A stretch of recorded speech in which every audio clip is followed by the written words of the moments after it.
So guys, quick update lang tayo. Visa Bulletin for February 2025 is now already available in the website. So we will check guys for family-sponsored preference and employment-based preference kung ano yung mga cut-off dates na dala nitong February 2025. So this is the final action date for family-sponsored preference.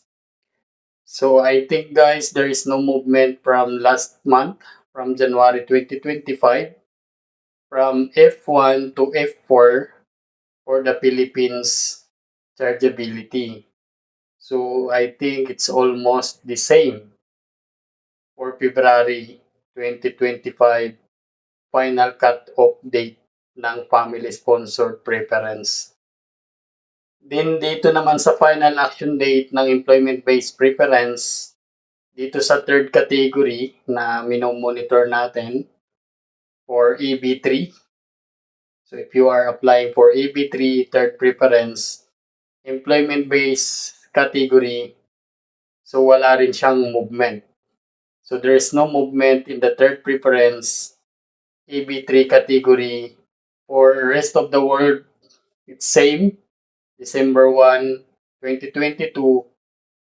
Then China, India, Mexico, it's still the same from last month and including Philippines.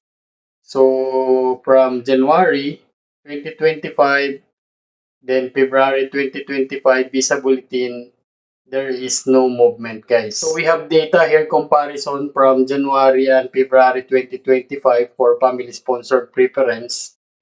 So dito nga sa Philippines category, family-sponsored F1 to F4, January, February. So for F1, it's the same. Then F2A, it's the same. F2B, it's the same.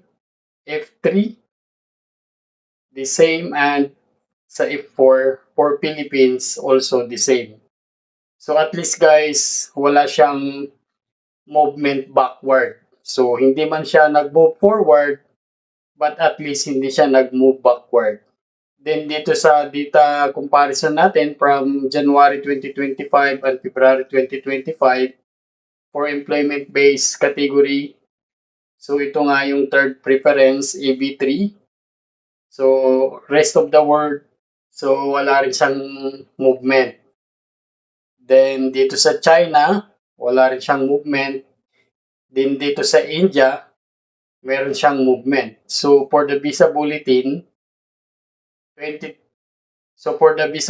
February 2025, only India, there is a little movement only in India. So there's a movement of 15 days.